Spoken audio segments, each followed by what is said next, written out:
Hello guys, welcome to my YouTube channel science with Edu Kartik. और आज हम start करने वाले हैं इवेपोरेशन। ठीक है, तो ये हमारे chapter matter in our surroundings का ही एक पार्ट है इवेपोरेशन। ये आपको वेपराइजेशन इवेपोरेशन सेम सेम सा लगेगा, पर इनके डिफरेंसेस है, एग्जाम में बहुत बार पूछे जाते हैं, वो हम आगे करेंगे। सबसे पहले जान लेते हैं इवेपोरेशन क्या होता है। तो बेसिकली आपने मान लो छत पे आपने देखा भी होगा इस टाइप की ये दो खंबे से रहते हैं, और आप क्या करते हो, यहाँ पे एक वायर होती है, ठीक है, इस पे मतलब कपड़े लटका दिए जाते हैं। ये मतलब किसी का ये किसी की पैंट है, ये ठीक है, कोई पैंट लटका दी, कोई टी शर्ट लटका दी,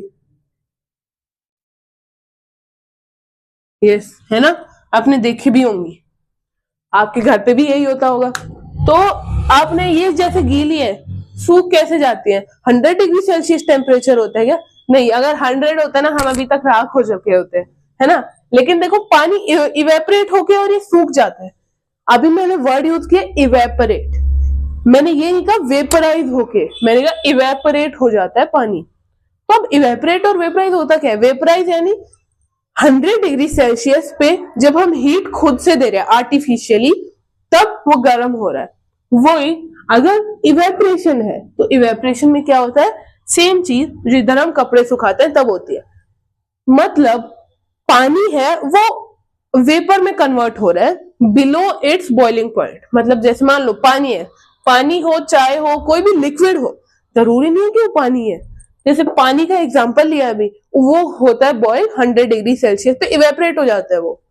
लेकिन इसमें क्या हो रहा है? 100 डिग्री के बिना इवेपोरेट हो रहा है, मतलब अपने बॉइलिंग पॉइंट से नीचे टेम्परेचर पे वो इवेपोरेट हो चुका है, तो हम इसे इवेपोरेशन कहेंगे। The process of conversion of a liquid into vapours, मतलब ये एक प्रोसेस है जिसमें जो लिक्विड है वो वेपर्स में बन जाता है at any temperature below it's boiling point, अपने बॉइलिंग पॉइंट से बिलो किसी भी टेम्परेचर पे।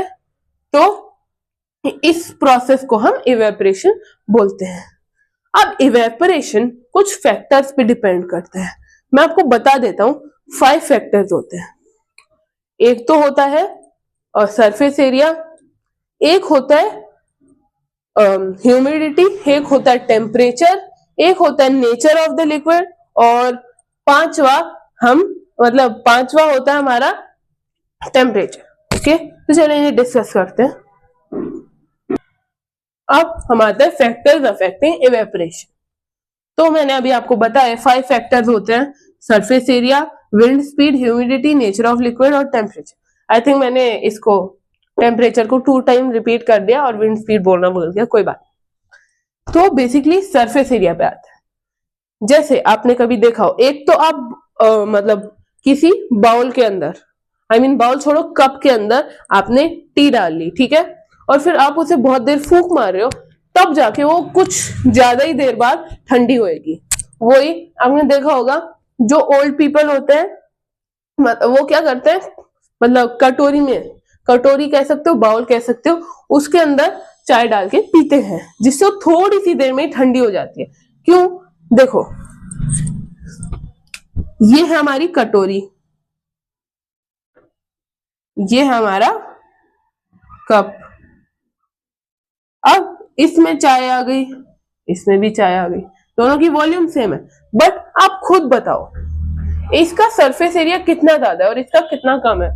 तो पहले ये ठंडा होगा, फिर थोड़ा नीचे वाला, फिर और नीचे वाला, फिर और नीचे वाला। इसमें क्या होगा, ये ऊपर वाला हुआ, फिर नीचे वाला हुआ, और ये नीचे वाला। आप कह सकते हैं 3 टाइम्स में हो गया, 6 या 7 टाइम्स में हुआ, है ना। तो मतलब जितना सरफेस एरिया ज्यादा होगा उतना ज्यादा जल्दी कपड़े सूख जाएंगे, जितना कोई भी चीज जल्दी ठंडी होएगी और इवेपोरेशन। अब आप कहोगे कि ये ठंडी क्यों हो रही है इवेपोरेशन की वजह से, वो टॉपिक है इवेपोरेशन कॉजेज कूलिंग। फर्स्टली हम इसको डिस्कस कर लेते हैं। अब विंड स्पीड देखो, कभी भी आपने देखा होगा हवा तेज चल रही है ना, आप पसीने में हो गए, एकदम तेज पसीने में हो गए, फिर आप बाहर चले गए, तेज हवा चल रही है, आपको ऐसे ठंड लगेगी बहुत ज्यादा, है ना, और आप देखोगे थोड़ी सी देर में ही कपड़े सूख गए, एकदम थोड़ी सी देर में। तो क्यों? विंड स्पीड, जितनी तेज विंड स्पीड होगी तो अगर ये ज्यादा होगी तो इवेपोरेशन भी ज्यादा होगा। सरफेस एरिया ज्यादा तो इवेपोरेशन भी ज्यादा। ठीक है। अब ह्यूमिडिटी, ह्यूमिडिटी ज्यादा होगी तो इवेपोरेशन कम होगा। देखो ह्यूमिडिटी का क्या मतलब है, एयर में कितना परसेंट वाटर अभी है उसे हम ह्यूमिडिटी कहते हैं।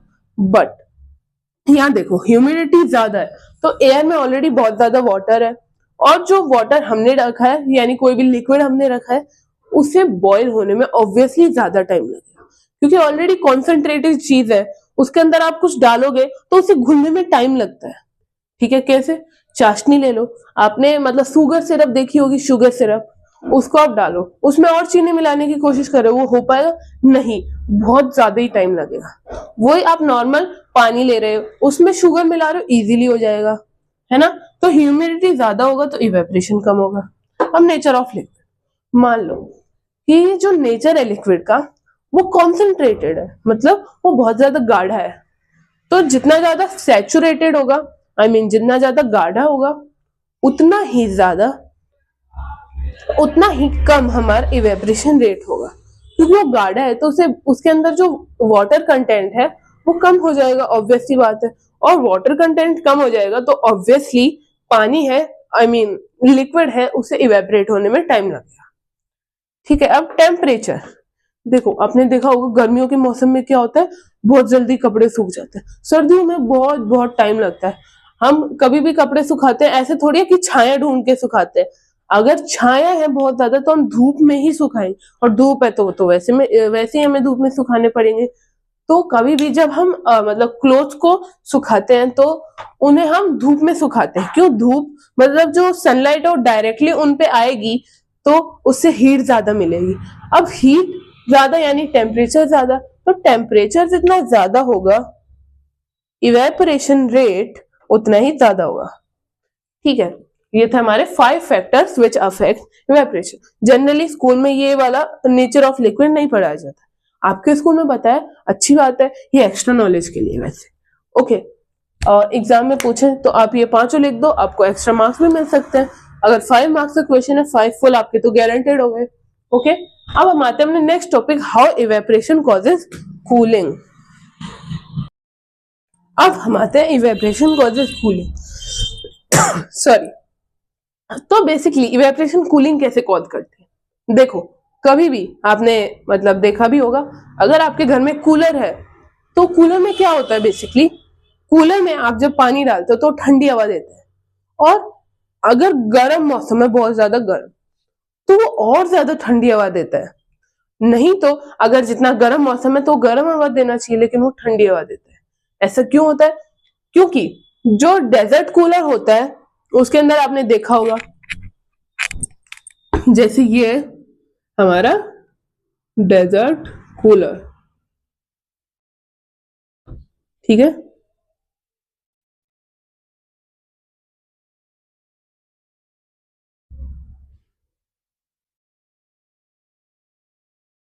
वेट थोड़ा सा इसे अच्छे से बनाते हैं।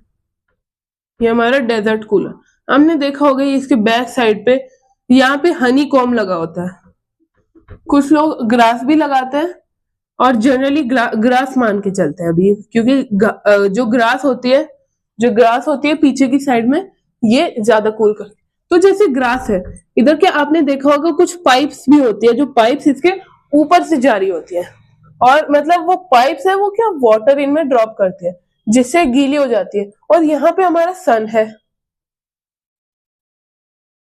ओके, ये सन है, ये स्माइल कर रहा है, ये अपनी हीट एनर्जी यहाँ पे डाल रहा है, ठीक है।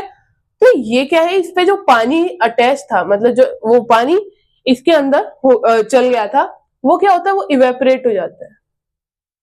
और जो पानी था ये क्या करता है, अब्सॉर्ब कर लेता है, जैसे मतलब हीट है, इस हीट को बैलेंस करने के लिए जो ये पानी है ये हॉट हो रहा होता है, और इसे कहीं ना कहीं से तो अब्सॉर्ब करनी पड़ेगी हीट इवेपोरेट होने के लिए। तो ये क्या करता है, जो ये पूरा सरफेस है ना, जो यहाँ पे पानी था, इधर ये थोड़ा सा एक ड्रम टाइप का भी होता है, इसके नीचे वाले पार्ट में यहाँ पे पानी स्टोर हो जाता है, उस पानी से हीट को अब्सॉर्ब कर लेता है ये, और यहाँ से ये जो ग्रास थी इससे भी हीट अब्सॉर्ब करेगा और इवेपोरेट हो जाएगा।